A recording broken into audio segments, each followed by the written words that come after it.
Standard 11 physics chapter 6. Last time આપણે અથડામણો એટલે કે સંઘાત સુધી પહોંચ્યા હતા. આજે આપણે સંઘાત એટલે કે અથડામણોનો અભ્યાસ કરીશું.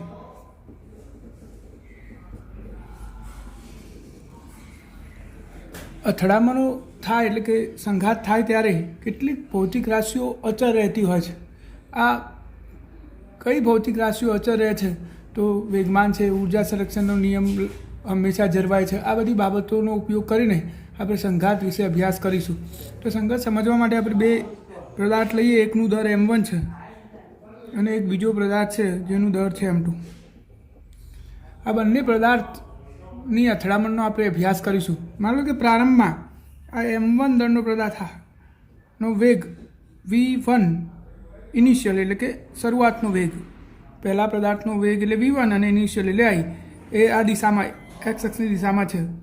અને આનો વેગ પ્રારંભમાં એટલે કે v2i = 0 આ સ્થિર છે.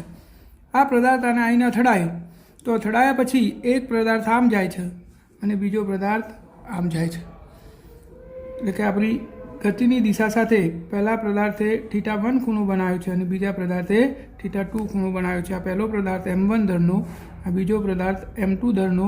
આનો વેગ હવે થઈ જશે તો પહેલા પદાર્થનો વેગ ફાઇનલ એટલે v1f અને આ બીજા પદાર્થનો વેગ એટલે v2f. તો આ બે અથડામણો થયા પછી બંને પદાર્થ જુદી જુદી દિશામાં જુદા જુદા વેગથી ગતિ કરે છે. તો આપણે આ એક અથડામણનો અભ્યાસ કરીએ તો સૌથી પહેલાં આપણે સમજી લઈએ કે અથડામણો કેટલા પ્રકારની હોય. તો અથડામણો બે પ્રકારની હોય છે. એક સ્થિતિસ્થાપક અથડામણ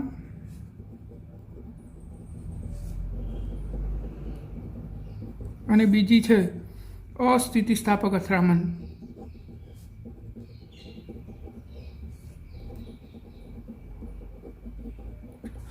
તો બંને વચ્ચે શું ફરક છે સમજીએ. પહેલાં અથડામણોમાં કેટલીક બાબતો સમજી લઈએ કે વેગમાન સંરક્ષણના નિયમનું અને ઉર્જા સંરક્ષણના નિયમનું તો હંમેશા પાલન થાય છે. અને આવું પાલન થાય તો પહેલા પદાર્થના વેગમાનમાં થયેલો ફેરફાર કોના કારણે હોય? તો પહેલા પદાર્થ પર બીજા પદાર્થના કારણે લાગેલા બળ અને સમયના ગુણાકારના કારણે થયેલો હોય. એવી જ રીતે બીજા પદાર્થના વેગમાનમાં કયા બળના કારણે થયું હોય? તો બીજા પદાર્થ પર પહેલા પદાર્થના કારણે લાગેલા આઘાતના કારણે એના વેગમાનમાં ફેરફાર થાય છે. પરંતુ ન્યૂટનની ગતિનો ત્રીજો નિયમ તો હંમેશા જળવાય છે. એટલે કે F12 = -F21 મૂકી દઈએ તો એ ΔP1 = -ΔP2 થઈ જશે. Therefore ΔP1 + ΔP2 = 0.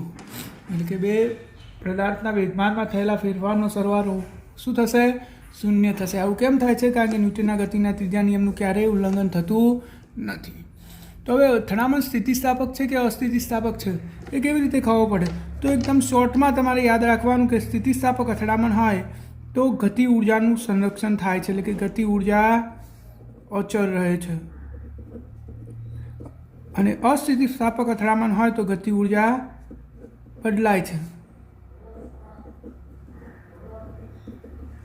ગતિ ઉર્જા બદલાવાનું કારણ શું અને ના બદલાવાનું કારણ શું? તો જો સંરક્ષી બળો હાજર હોય એટલે કે સંરક્ષી બળ વડે કાર્ય થયું હોય એટલે કે સંરક્ષી બળોના કિસ્સામાં ઉર્જા વેસ્ટ થતી નથી. જ્યારે અસંરક્ષી બળોના કિસ્સામાં ગતિ ઉર્જાનો થોડો ઘણો ભાગ ઉષ્મા ઉર્જા અથવા અવાજ એટલે કે ધ્વનિ ઉર્જાના સ્વરૂપમાં વેસ્ટ થઈ જાય છે. ફોર એક્ઝામ્પલ, આપણે એક સ્પ્રિંગને અથડામણ કરાવીએ, અહીંયાથી આ બોલ અહીંયા અથડાઈએ તો અથડાયા પછી આ સ્પ્રિંગનું સંકોચન થશે. અથડામણ વખતે ધ્વનિ ઉત્પન્ન થશે. પ્લસ આ સ્પ્રિંગની અંદર પોતાનું યાંત્રિક ઘર્ષણ બળ હોય તો ઘર્ષણ બળના કારણે પણ થોડી ઘણી ઉર્જા ઉષ્મા ઉર્જાના સ્વરૂપમાં વેસ્ટ થાય છે. એટલે આવા કિસ્સામાં ગતિ ઉર્જાનું સંરક્ષણ થતું નથી. એટલે કે આની વપરાયેલી ગતિ ઉર્જા બધી આમની સ્થિતિ ઉર્જામાં આવતી નથી, પણ થોડી ઘણી ઉર્જા ધ્વનિ ઉર્જા અથવા ઉષ્મા ઉર્જાના સ્વરૂપમાં વેસ્ટ થાય છે. આને અસ્થિતિસ્થાપક અથડામણ કહેવાય. પરંતુ આપણે એવી આદર્શ પરિસ્થિતિ વિચારીએ કે આ પદાર્થની બધી જ ગતિ ઉર્જા આ સ્પ્રિંગની સ્થિતિ ઉર્જામાં સંગ્રહિત થાય છે. એટલે કે આપણે ઘર્ષણ બળ નહીં ગણતા, હવાનું અવરોધક બળ આવું ગણી લઈએ તો બધી ગતિ ઉર્જા સ્થિતિ ઉર્જામાં જતી રહે. એવી અથડામણને કઈ અથડામણ કહેવાય? સ્થિતિસ્થાપક અથડામણ કહે છે. તો સ્થિતિસ્થાપક અને અસ્થિતિસ્થાપક અથડામણમાં તમારે શોર્ટમાં યાદ રાખવાનું કે સ્થિતિસ્થાપક અથડામણ દરમિયાન ગતિ ઉર્જાનું સંરક્ષણ થાય છે અને અસ્થિતિસ્થાપક અથડામણ દરમિયાન ગતિ ઉર્જા બદલાઈ જાય છે. તો આ તમારે ખાસ યાદ રાખવાનું. હવે આપણે જોઈશું એક પરિમાણિક અથડામણો. એક પરિમાણમાં અથડામણ થતી હોય એટલે કે પદાર્થ અહીંયાથી અથડાયો અને એને એ દિશામાં બંને ગતિ કરતા હોય કાં તો એક જ ગતિ કરતો હોય. આ બે પરિમાણિક થઈ ગયું. આપણે એક જ પરિમાણનો અભ્યાસ કરવો છે. તો એક પરિમાણમાં તો શું થશે, આપણે અહીંયા આકૃતિમાં દર્શાવીએ તો આ એક પદાર્થ છે, આ બીજા પદાર્થને અથડાયો m1 દર m2 દર. તો આને અથડાયો તો અથડામણ પછી બંનેની ગતિ એક જ દિશામાં હોય અને એક પરિમાણિક અથડામણ કહેવાય. અને આવી અથડામણમાં આપણે સમીકરણો મેળવીએ તો જો પ્રારંભમાં આનો વેગ v1i અને આ આપણે પ્રારંભમાં શું ગણીએ છીએ, સ્થિર. આ પદાર્થ પ્રારંભમાં સ્થિર છે. આને અથડાયા પછી આનો વેગ v1f અને આનો વેગ v2f m2 m1. તો હવે આપણે વેગમાન સંરક્ષણના નિયમ પ્રમાણે અહીંયા લાગુ પાડીએ તો પ્રારંભમાં વેગમાન શું હતું, તો પ્રારંભમાં આ તો સ્થિર હતો, v2i તો 0 છે. તો પ્રારંભિક વેગમાન શું થશે, m1 v1i is equal two અંતિમ વેગમાન શું થશે, આ બંનેના વેગમાનનો સરવાળો, તો m1 v1f plus m2 v2f. આ પ્રારંભિક સ્થિતિ આપણે દર્શાવી દીધી. તો આમાંથી આપણે હવે જો આપણે એવું વિચારીએ કે બંનેનો અંતિમ વેગ સમાન છે એટલે આપણે આવું લખી શકીએ m1 vf plus m2 vf. તો m1 plus m2 vf common નીકળી જશે. તો vf બરાબર શું થશે, m1 upon m1 plus m2 આ v1i ભાગ્યા નીચે vf. આપણું એક આ સમીકરણ બનશે. હવે આપણે અથડામણ દરમિયાન આ અસ્થિતિસ્થાપક અથડામણ છે તો અસ્થિતિસ્થાપક અથડામણમાં તો ગતિ ઉર્જા બદલાઈ જશે. તો ગતિ ઉર્જામાં થયેલો ફેરફાર આપણે ગણીએ ડેલ્ટા કે. તો પ્રારંભમાં કેટલી ગતિ ઉર્જા હતી, 1/2 m1 v1i નો વર્ગ માઇનસ અંતિમ ગતિ ઉર્જા કેટલી થશે, તો 1/2 m1 vf નો સ્ક્વેર પ્લસ 1/2 m2 vf નો સ્ક્વેર. તો ઓલ ઓવર ડેલ્ટા કે બરાબર 1/2 m1 v1i નો સ્ક્વેર માઇનસ આમાંથી 1/2 કોમન vf કોમન, તો m1 પ્લસ m2 vf નો સ્ક્વેર. આવું થશે. તો આપણે આમાંથી 1/2 એમ અહીંયા vfની કિંમત મૂકી દઈએ આપણે. તો કિંમત મૂકી દઈએ તો શું થશે, ડેલ્ટા કે બરાબર 1/2 m1 v1i નો વર્ગ માઇનસ 1/2 m1 પ્લસ m2 અને vf નો વર્ગ એટલે આનો વર્ગ એટલે કે m1 નો વર્ગ ભાગ્યા નીચે m1 પ્લસ m2 નો વર્ગ અને પાછળનું જે છે v1i નો વર્ગ ભાગ્યા vf નો વર્ગ. તો આ m1 m2 કેન્સલ થઈ જશે બંનેનું એક વખત.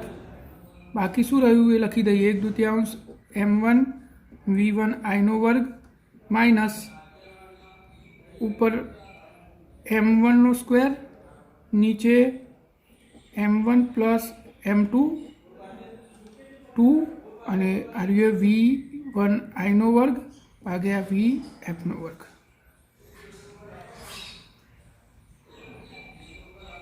સોરી, અહીંયા આપણે ભૂલ કરી છે. જુઓ, અહીંયા આપણે vfને સૂત્ર કરતાં બનાવે તો અહીંયા vf ક્યાંથી આવે, એટલે અહીંયા vfનો વર્ગ નહીં આવે તો શું થશે, vi નો સ્ક્વેર. તો હવે 1/2 m1 v1i નો સ્ક્વેર કોમન કાઢ લઈએ તો 1 વધ્યો માઇનસ અહીંયા શું વધ્યું, અહીંયા વધશે m1, એક વખત m1 જતો રહ્યો, નીચે 2 એ જતા રહે એટલે m1 પ્લસ m2 બાકી રહ્યો, આટલું બાકી રહેશે.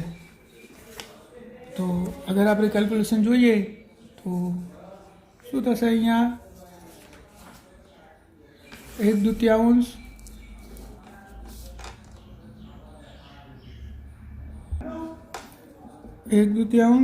m1 v1i નો સ્ક્વેર, અહીંયા લસા લઈ લઈએ તો m1 plus m2 minus m1 ભાગ્યા m1 પ્લસ m2. તો m1 કેન્સલ, તો ઉપર વધશે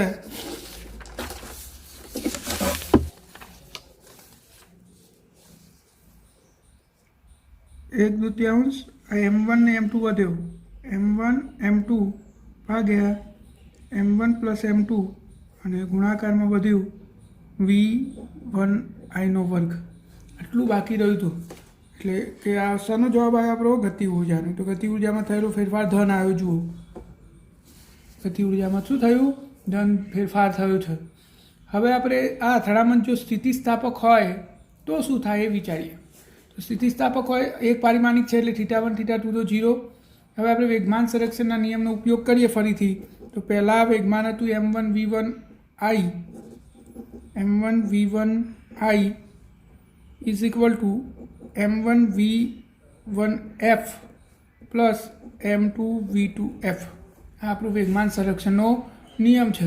એવી જ રીતે આપણે ગતિ ઉર્જાના સંરક્ષણનો નિયમ લાગુ પાડીએ તો 1/2 સ્થિતિસ્થાપક અથડામણ હોય તો m1 v1i વર્ગ વત્તા 1/2 m1 v1f વર્ગ વત્તા 1/2 m2 v2f વર્ગ. આ આપણે ગતિ ઉર્જાના સંરક્ષણનો નિયમ લાગુ પાડ્યો.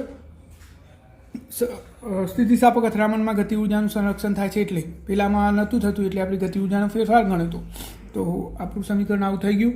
હવે બધામાંથી 1/2 કેન્સલ થઈ જશે તો m1 v1i વર્ગ પ્લસ m1 v1f વર્ગ પ્લસ m2 v2f સ્ક્વેર. આટલે સુધી આપણે પહોંચી ગયા. હવે આપણે સમીકરણો સરખાઈશું. આપણને ઉકેલ મળશે પહેલા પદાર્થનો અંતિમ વેગ m1 minus m2 by m1 plus m2 into v1i અને બીજા પદાર્થનો વેગ મળશે v2f is equal to 2m1 v1i by m1 plus m2. અથડામણ પછીના આ બંને વેગ છે. પહેલા પદાર્થનો અથડામણ પછીનો વેગ અને આ બીજા પદાર્થનો અથડામણ પછીનો વેગ. હવે આપણે વિશિષ્ટ કિસ્સા જોઈએ. જો m1 is equal two m2 હોય એટલે કે બંને પદાર્થના દર સરખા હોય તો શું થાય? તો બંને પદાર્થના દર સરખા હોય તો m માઇનસ m એટલે v1f 0 થઈ જશે. એટલે કે પહેલા પદાર્થનો વેગ 0 થઈ જશે અને બધો વેગ કોને મળી જશે? બીજા પદાર્થને. એટલે કે v2f શું થશે? જુઓ, 2 કેન્સલ તો v1i બીજા પદાર્થનો વેગ એ પહેલા પદાર્થ જેટલો થઈ જશે. એટલે કે બે પદાર્થ અથડાય, આનો વેગ માન લો કે 5 હતો, આનો 0 હતો. આને અથડાયો તો શું થશે? આનો વેગ 0 થઈ જશે v1 અને આનો વેગ કેટલો થઈ જશે? 5 થઈ જશે. એટલે કે આરોએ અથડાયો આને તો આનો બધો વેગ આને મળી ગયો જો બે પદાર્થના દર સરખા હોય તો. અને જો m1 લેસ ધેન m2 હોય એટલે કે આ બે પદાર્થ અથડાય છે એમાં આનું દર ખૂબ જ વધારે છે. કારણ કે 500 કિલોનો પથ્થરને 10 કિલોનો પથ્થર અથડાય તો શું થાય? સ્વાભાવિક છે કે 5 કિલોવાળો પથ્થર પોતાની દિશા બદલી દે. આને કશું થવાનું નથી. તમે આ સમીકરણોમાં કિંમત મૂકીને પણ ગણી શકો છો. જુઓ, m1ની કમ્પેરમાં m2 ખૂબ જ મોટો હોય તો તમારે m1ને અવગણી લેવું પડે. એટલે m2 કેન્સલ થઈ જશે. તો શું થશે? v1f બરાબર v1i. એટલે કે પહેલા પદાર્થનો વેગ અંતિમ વેગ પહેલા પદાર્થના જેટલો પણ ઋણ. એટલે કે એ શું થશે? અથડાઈને બિલકુલ પાછો આવશે એના એ દિશામાં. અને બીજા પદાર્થમાં તમે સમીકરણમાં મૂકો તો શું થશે? m1ને અવગણી લો એટલે આ બધું 0 થઈ જશે. એટલે કે બીજા પદાર્થનો વેગ અંતિમ વેગ 0 ને 0 જ રહેશે. તો હવે વિશિષ્ટ કિસ્સા હતા. હવે આપણે તમારે માત્ર 2 સમીકરણો જ યાદ રાખવાના છે. આમાંથી આ 2 સમીકરણો જ ખાસ. તમને થિયરીમાં બહુ ડિટેલમાં જવાની જરૂર નહીં, ખાલી સમજવાની જ જરૂર છે. અને આ 2 સમીકરણો યાદ રાખવાના છે. હવે આપણે આગળના દાખલા જોઈએ અને અનુરૂપ દાખલો 6.12 ન્યુટ્રોન્સનું ધીમું પડવું. ન્યુક્લિયર રિએક્ટરમાં એક ઝડપી ન્યુટ્રોન 10⁷ મીટર પ્રતિ સેકન્ડથી 10⁻³ મીટર પ્રતિ સેકન્ડ જેટલો ધીમો પાડવો જરૂરી છે કે જેથી તેની યુરેનિયમ સમસ્થાનિક સાથે આંતરક્રિયાની સંભાવના ખૂબ વધે. આપણે આ 12મા ધોરણમાં અભ્યાસ કર્યો તો ધીમો કેમ પાડવો પડે અને એનું વિખંડન થાય.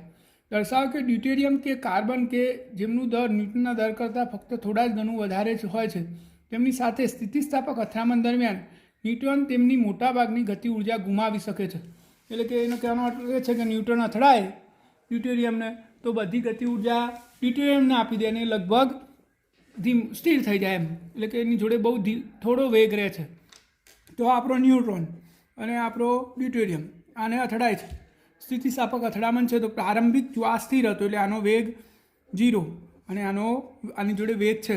તો આપણે પ્રારંભિક ગતિ ઉર્જા ગણીએ તો પ્રારંભમાં તો આ એકલાની જોડે ગતિ ઉર્જા હશે. તો આપણે લખી દઈએ કે પ્રારંભિક ગતિ ઉર્જા ઇઝ ઇક્વલ ટુ 1/2 આ ઇલેક્ટ્રોનનું દર m1 ન્યુટ્રોનનું દર m1 v1I નો વર્ગ. આ પ્રારંભિક ગતિ ઉર્જા થઈ ન્યુટ્રોનની પ્રારંભિક ગતિ ઉર્જા. કોની? ન્યુટ્રોનની. આ ન્યુટ્રોનની પ્રારંભિક ગતિ ઉર્જા. હવે અથડાયા પછી શું થશે? તો અંતિમ ગતિ ઉર્જા આપણે શોધીએ. અંતિમ ગતિ ઉર્જા એટલે કે K1 ન્યુટ્રોનની અંતિમ ગતિ ઉર્જા K1F એટલે ફાઇનલ કેટલી થશે? તો 1/2 m1 v1F નો વર્ગ આટલી થાય. હવે v1F બરાબર તો આપણે હાલ જ સમીકરણમાં જોયું v1F બરાબર કિંમત મૂકી દઈએ તો 1/2 m1 v1F નો વર્ગ બરાબર શું થશે? m1 m2 ભાગ્યા m1 m2 નો વર્ગ v1I નો વર્ગ આવું થાય. હવે આપણે આ પ્રારંભિક અને અંતિમ ગતિ ઉર્જા K1F નો ગુણોત્તર લઈ લઈએ એટલે આપણને અંશ મળી જાય ગુમાયેલી ગતિ ઉર્જા કેટલી.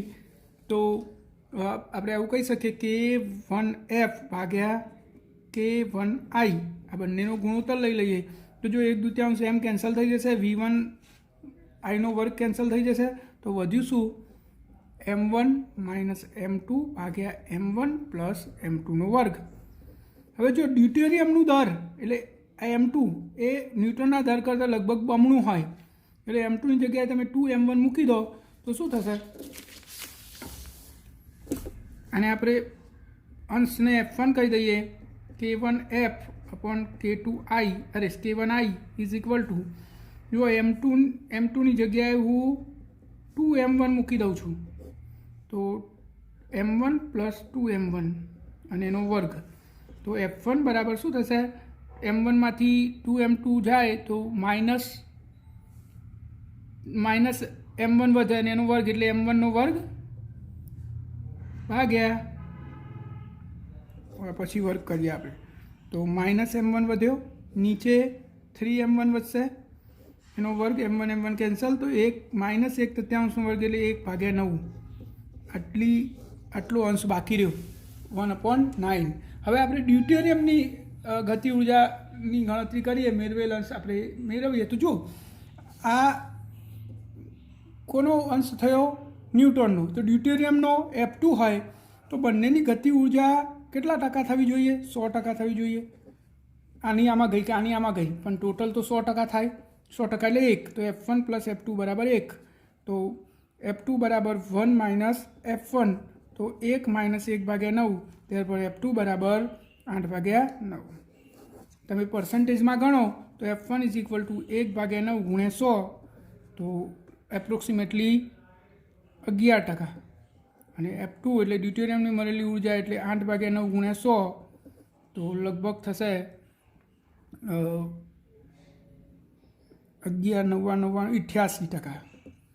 એટલે કે ન્યુટ્રોન 90% જેટલી ઉર્જા ગુમાવી દે છે અને આ 90% જેટલી ઉર્જા મેળવે છે. ટૂંકમાં ન્યુટ્રોન જોડે હવે 10% જ ગતિ ઉર્જા વધી અને ડ્યુટેરિયમ જોડે 90% જતી રહી એટલે બંનેની ટોટલ થઈ જાય 100. તો આમ ન્યુટ્રોન લગભગ ધીમો પડી જાય છે. તો આ દાખલાને વ્યવસ્થિતપણે તમે જોઈ લો. દાખલો ઇઝી જ છે, થોડું સમજવાની જરૂર છે. તમે અહીંયા નીચે લખી શકો આમ ન્યુટ્રોનની 90% ઉર્જા ડ્યુટેરિયમને મળી જાય છે. હવે આપણે જોવાનું છે સન્મુખ અથડામણ. સન્મુખ અથડામણ કોને કહેવાય? તો આ એક કણ છે ને એક બીજો કણ છે. આ બે એક જ પરિમાણમાં એટલે કે બંને જોડતી રેખા પર અથડામણ અનુભવીને પોતાની ગતિની મૂળ દિશાથી વિરુદ્ધ દિશામાં પાછો આવે તો આને શું કહેવાય? સન્મુખ અથડામણ કહે છે. સીધો અથડાઈને સીધો પાછો આવે એને શું કહેવાય? સન્મુખ અથડામણ. હવે આપણે જોઈએ દ્વિપારિમાણિક અથડામણ. આપણે આ એક પરિમાણમાં જ ઘણું બધું પણ હવે દ્વિપારિમાણમાં અથડામણ થાય તો શું થાય? એક પદાર્થ છે, આ બીજો પદાર્થ છે, આનું દર m1 છે, આનું m2 છે. આ પદાર્થ ગતિ કરીને આને અથડાયો તો હવે દ્વિપારિમાણમાં એટલે કે એક પદાર્થ આમ જશે અને એક પદાર્થ આમ જશે. તો આ બે પરિમાણ થઈ ગયું. માન લો કે આ x અને આ વાય દિશા છે. તો એક્સ વાય સમતલમાં અથડામણ થઈ, ઝેડ દિશામાં અથડામણનું કોઈ અંશ અહીંયા છે નહીં. તો આપણે આને θ1 કહી દઈએ, આને θ2 કહી દઈએ. આ આપણો વેગ v1i, હવે વેગ v1f અને આ v2f, આ v2i0 છે, આ સ્થિર હતો પહેલાં. તો હવે શું સ્થિતિ થશે? તો અહીંયા આપણે શું કરવાનું, બે પરિમાણ છે એટલે એના ઘટકો સરખાઈ દેવાના. તો આપણે પહેલાં એક્સ દિશામાં વેગમાન સરખાઈ દઈએ, એક્સ દિશામાં વેગમાન સરખાઈ દઈએ. તો એક્સ દિશામાં પ્રારંભમાં વેગમાન શું હતું? આ તો 0 હતું, આનો તો વેગ 0 હતો. આનું વેગમાન શું થાય? m1 v1i, એક્સ દિશામાં જ હતો, આ એક્સ દિશામાં જ ગતિ કરતો હતો, ઇઝ ઇક્વલ ટુ અંતિમ વેગમાન શું થશે? તો આ દિશામાં આનું વેગમાન શું થાય? θ1 છે, તો આ v1f cos θ થાય, અને આરો એ v2f cos θ1 અને આ cos θ2. તો હવે બંનેના વેગમાન લખી દો. તો જુઓ, આ m1 v1f cos θ1 plus m2 v2f cos θ2. આ એક્સ દિશાનું વેગમાન સરખાઈ દીધું. હવે વાય દિશાનું વેગમાન સરખાવો. તો આ તો એક્સ દિશામાં ગતિ કરતો એટલે વાય દિશામાં તો કોઈ વેગ હશે જ નહીં, એટલે 0. અંતિમ વેગમાન શું થશે? તો આનો આ ઘટક શું થશે? v1f sin θ1 અને આ v2f sin θ2. તો શું થશે? m1 v1f sin θ1, જો આ નીચે તરફ છે વાયામ ઋણ, માઇનસ m2 v2f sin θ2. આ રીતે આપણે બે સમીકરણ મેળવી દીધા. હવે આ બે સમીકરણનો આપણે ઉકેલ મેળવવાનો થાય તો એમાં આપણે કેટલા ઘટકો જાણતા હોવા જોઈએ, તો જ આપણે આ સમીકરણને ઉકેલી શકીએ. એટલે કે m1 જાણતા હોય, m2 જાણતા હોય, અને પ્રારંભિક વેગ તો જાણતા જ હોય, અનુદળ જાણતા હોય, અને આનો પ્રારંભિક વેગ જાણતા હોય, પ્લસ આ બંનેમાંથી ગમે તે એક ખૂણો જાણતા હોય, તો આપણે આ બે સમીકરણો ઉકેલી શકીએ અને બાકીના અચળાંકને શોધી શકીએ છીએ. આ રીતે દ્વિપારિમાણિક અથડામણમાં આપણે આ રીતે અજ્ઞાત રાશિઓ શોધી શકીએ છીએ. હવે જોઈએ આપણે ઉદાહરણ નંબર 100.13. બે સમાન દળના m1 અને m2 એક બિલિયર્ડ બોર્ડ વચ્ચેની અથડામણ દર્શાવી છે. જો આકૃતિ આપેલી જ નહીં, આપણે જાતે બનાવી દઈએ. એક છે m1 દળ અને આ બીજો છે m2 દળ. આ બે અથડાય છે, એક આમ જાય છે આ θ1 ખૂણે અને બીજો આમ જાય છે θ2 ખૂણે. તો આપણે સાબિત એવું કરવાનું, અથડાયા છે, બંનેના દળ સરખા છે, એટલે કે m1 is equal two m2 is equal two આપણે m લઈ લઈશું. જ્યારે બીજો બોલ પહેલા બોલને મારક કહેવાય અને બીજા બોલને લક્ષ કહેવાય. બિલિયર્ડનો ખેલાડી લક્ષ બોલને ખૂણાના કાપામાં નાખવા માટે θ2 બરાબર 60ના ખૂણે રહેલ છે. ધારો કે અથડામણ સ્થિતિસ્થાપક છે અને ઘર્ષણ તથા ચાક ગતિ મહત્વની નથી, તો θ1 મેળવો. એટલે આ θ2 આપેલો છે આપણને. અહીંયાથી મારે છે બોલને, અહીંયા ખૂણો છે એનો, આ કાણું અહીંયા છે, અહીંયા નાખવાનું બોલને, તો θ1 શોધવાનું છે આપણે. તો આપણે શું કરીશું? વેગમાન, પહેલાં વેગમાન સંરક્ષણનો નિયમ લાગુ પાડીએ. તો વેગમાન સંરક્ષણના નિયમ પ્રમાણે, વેગમાન સંરક્ષણના નિયમ પ્રમાણે પ્રારંભિક વેગમાન શું થશે? m1 v1i is equal two, સદિશ દર્શાવું છું એટલે આપણે ઘટકોના દર્શાવવો પડે, m1 v1f plus m2 v2f. આ આપણું સદિશ વેગમાન સંરક્ષણનો નિયમ સદિશ સ્વરૂપે દર્શાવે, કારણ કે બે પારિમાણિક અથડામણ છે. હવે ગતિ ઉર્જા આપણે આનો વર્ગ કરીએ તો m1 v1i નો વર્ગ ઇઝ ઇક્વલ ટુ આનો આખાનો વર્ગ, એટલે આપણે આવું લખી શકીએ m1 v1f plus m2 v2f સદિશનો વર્ગ. હવે આ સદિશ છે એટલે આપણે અદિશ ગુણાકાર લેવો પડે, તો v1f plus m2 v2f dot m1 v1f plus m2 v2f. આ ડોટ ગુણાકાર થઈ ગયો બંને વચ્ચે. અહીંયા આપણે m1 is equal two m2 મૂકી દઈએ તો શું થશે? આ m1 એટલે m1 આમાંથી કોમન નીકળશે ને m1 આમાંથી, એટલે m1 નો સ્ક્વેર થઈ ગયો, બે બાદથી m1 નો સ્ક્વેર કેન્સલ થઈ જશે, તો v1i નો વર્ગ બરાબર અહીંયા શું વધ્યું? v1f સદિશ પ્લસ v2f સદિશ ડોટ V1F સદિશ પ્લસ V2F સદિશ આ બંનેનો ડોટ ગુણાકાર છે. હવે ડોટ ગુણાકાર દૂર કરીએ તો આવું થશે V1Fનો સ્ક્વેર પ્લસ V2Fનો square plus 2 V1F cos theta. Theta એટલે બે સદિશ વચ્ચેનો ખૂણો. બે સદિશ વચ્ચેનો ખૂણો કેટલો થાય? θ1 વત્તા θ2. θ1 વત્તા θ2.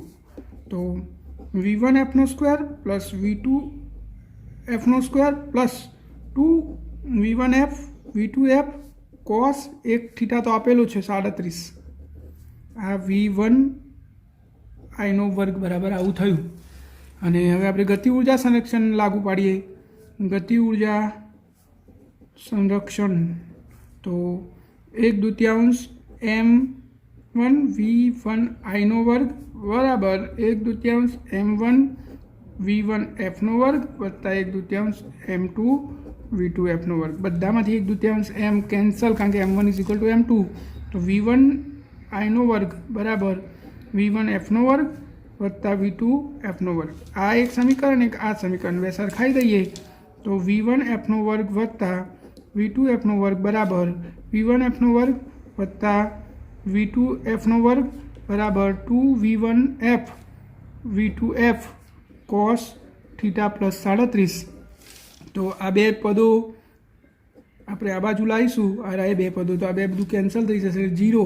તો 2 V1F V2F cos theta plus 37 = 0. આ બધું આ બદલાય તો એ 0 થઈ જાય. તો કોસ θ1 પ્લસ 37 = 0. તો કોસ 0 ની કિંમત ક્યારે 0 થાય? 90. તો θ1 પ્લસ 37 બરાબર 90.